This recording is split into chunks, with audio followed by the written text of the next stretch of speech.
নমস্কার বন্ধুরা, তোমরা কেমন আছো? আশা করি ভালোই আছো। মিষ্টু রান্নাঘরে তোমাদের স্বাগত জানিয়ে শুরু করছে আমার আজকের রেসিপি।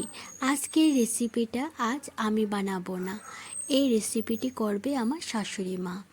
আজকের রেসিপি হচ্ছে বিষ-কচুর ডাঁটা ভর্তা। এর জন্য এখানে আমার শাশুড়ি মা বিষ-কচুর ডাঁটাগুলি কেটে নিচ্ছে। এই বিষ-কচুর ডাঁটার ভর্তা কিভাবে করা হয় তা দেখার জন্য তোমরা পুরো ভিডিওটা দেখতে থাকো। আশা করি তোমাদের কাছে ভালো লাগবে। তোমরা যদি পুরো ভিডিওটা না দেখতে থাকো তাহলে বুঝতে পারবে না এই ভর্তাটা কিভাবে করতে। এই বিষ-কচুটা কাটার সময় তোমার হাতে গ্লাভস বা প্যাকেট লাগিয়ে তারপর কচুর ডাঁটাগুলি কেটে নিতে হবে, না হলে কচুগুলি হাতে যেখানেই লাগুক চুলকাতে থাকবে। কচুগুলি আমার কাটা হয়ে গেছে। এখন কচুগুলি ভালোভাবে ধুয়ে নিতে হবে। কচুগুলি ধুয়ে নেওয়ার পর এখন একটা মিক্সিং জারের বাটিতে কচুগুলি দিয়ে দেওয়া হচ্ছে। কচুগুলি মিক্সিং জারের বাটিতে দেওয়ার পর কচুর ডাঁটাগুলির একটা মিহি পেস্ট তৈরি করে নিতে হবে, যাতে কচুর ডাঁটাগুলির দানা দানাও না থাকে। খুব ভালোভাবে মিহি পেস্ট তৈরি করে নিতে হবে। কচুর ডাঁটাগুলির মিহি পেস্ট তৈরি করা হয়ে গেছে। এখন গ্যাসে একটা কড়াই বসিয়ে দিয়ে এর মধ্যে কচুর বাটাটা দিয়ে দেওয়া হচ্ছে। তারপর কচু বাটার বাটিটা ধুয়ে সামান্য জল দিয়ে তারপর এই কচু বাটাটা 2-3 মিনিট ফুটিয়ে নিতে হবে। কচু বাটাটা যখন 2-3 মিনিট ফুটিয়ে নেওয়া হবে তখন এটা ছেঁকে নিতে হবে। কচুটা 2-3 মিনিট ফোটানো হয়ে গেছে। এখন একটা ছাঁকনির সাহায্যে এই কচু বাটাটা ছেঁকে নিতে হবে।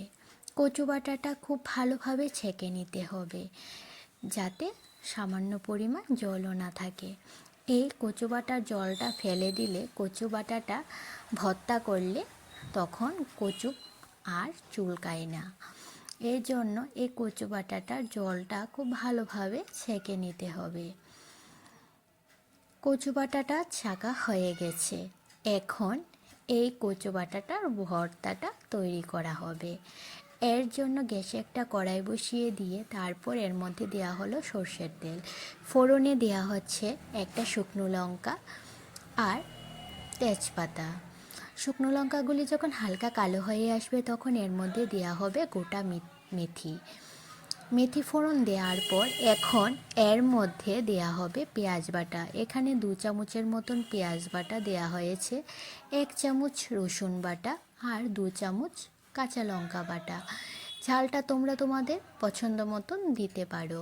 সব মশলা দেওয়ার পর এখন মশলাটা কষিয়ে নিতে হবে। মশলাটা যখন খুব ভালোভাবে কষানো হয়ে যাবে তখন এর মধ্যে দিয়ে দিতে হবে কচু বাটা। মশলাটা কষানো হয়ে গেছে, এখন এর মধ্যে দিয়ে দেওয়া হচ্ছে কচু বাটা। কচু বাটাটা দেওয়ার পর এখন এর মধ্যে দেওয়া হবে পরিমাণ মতন হলুদ আর পরিমাণ মতন নুন। এখানে 1/2 চামচ থেকেও কম হলুদ দেওয়া হয়েছে আর 1/2 চামচ নুন দেওয়া হয়েছে। নুন হলুদ দেওয়ার পর কচু বাটাটা অনবরত নাড়তে হবে যতক্ষণ পর্যন্ত কচু বাটার মধ্যটা শুকিয়ে না আসছে আর তেল না ছাড়ছে। এর জন্য কচু বাটাটা অনবরত নাড়তে হবে। কচু বাটাটা থেকে যখন তেল ছাড়বে আর শুকনো শুকনো হয়ে আসবে তখন কচু বাটাটা বুঝে নিতে হবে যে হয়ে গেছে। কচু বাটাটা হয়ে গেছে, কচু বাটা থেকে তেল ছাড়তে শুরু করে দিয়েছে। কচু বাটাটা হয়ে গেছে, এখন নামিয়ে নেব বাটিতে। আমার এই রেসিপিটি তোমাদের কাছে কেমন লেগেছে তোমরা অবশ্যই জানাবে, আর ভালো লাগলে লাইক আর সাবস্ক্রাইব করে দিও। ভিডিওটা দেখার জন্য তোমাদের অসংখ্য ধন্যবাদ।